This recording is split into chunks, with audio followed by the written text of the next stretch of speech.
ఆంధ్రప్రదేశ్ 16వ శాసనసభ ఇవాళ కొలువుదీరబోతోంది. ఉదయం 9:46 సభ ప్రారంభం కానుంది. ఇందుకోసం అధికారులు అన్ని ఏర్పాట్లు చేశారు. తొలి రోజు అసెంబ్లీలో శాసనసభకు కొత్తగా ఎన్నికైన సభ్యులతో ప్రమాణం చేయించబోతున్నారు. అలాగే స్పీకర్, డిప్యూటీ స్పీకర్ ఎన్నికకు నామినేషన్లు దాఖలు కాబోతున్నాయి.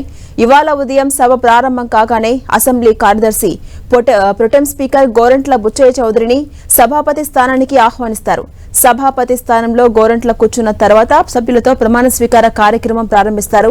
తొలుత సభానాయకుడైన ముఖ్యమంత్రి చంద్రబాబు చేత ప్రొటెం స్పీకర్ గోరంట్ల బుచ్చయ్య చౌదరి ప్రమాణం చేయించబోతున్నారు. ఆ తర్వాత ఉప ముఖ్యమంత్రి పవన్ కళ్యాణ్, అనంతరం మంత్రులతో ప్రమాణం సాగబోతోంది. ఆ వెంటనే మహిళా సభ్యులతో ప్రమాణం చేయిస్తారు. సభ్యులందరినీ వారి పేరులో ఆంగ్ల అక్షరం ప్రకారం ప్రమాణం చేయించబోతున్నారు. ప్రతిపక్ష పార్టీ అర్హత వైసీపీ సాధించినందువల్ల మాజీ సీఎం కూడా సాధారణ సభ్యుల్లాగే ఆయన పేరు వచ్చినప్పుడు ప్రమాణం చేయబోతున్నారు. గంటకు సగటున 25 మంది సభ్యులు ప్రమాణం చొప్పున 7 గంటల పాటు ఈ ప్రక్రియ సాగబోతోంది.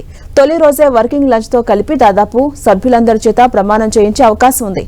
వివిధ కారణాల వల్ల ఎవరైనా తొలి రోజు సభకు రాలేకపోయినా లేదా తొలి రోజు ప్రమాణం చేయలేకపోయినా వారితో రేపు ఉదయం ప్రమాణం చేయించబోతున్నారు. ఇక మరోవైపు అసెంబ్లీ స్పీకర్, డిప్యూటీ స్పీకర్ కు సంబంధించిన నోటిఫికేషన్ విడుదలతో పాటు సభ్యుల నామినేషన్స్ కూడా ఇవాళ దాఖలు చేసే అవకాశం ఉంది. స్పీకర్ పదవికి నర్సీపట్నం ఎమ్మెల్యే, మాజీ మంత్రి చింతకాయల అయ్యన్న పాత్రుడిని చంద్రబాబు ఎంపిక చేశారు. దీంతో అయ్యన్న ఇవాళ స్పీకర్ పదవికి నామినేషన్ దాఖలు చేయబోతున్నారు. ఇక ఉపసభాపతి పదవి కోసం రాయలసీమకు చెందిన కాల్వ శ్రీనివాసులు నామినేషన్ దాఖలు చేసే అవకాశం ఉంది.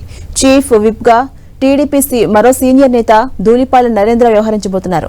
ఉదయం 9:46 సభ ప్రారంభం కాగానే గెలిచిన పార్టీల బలాబలాలు బట్టి స్పీకర్ స్థానానికి కుడివైపు అధికార పక్షం, ఎడమవైపు అత్యధిక స్థానాలు గెలిచిన రెండో పార్టీ సభ్యులు కూర్చోబోతున్నారు.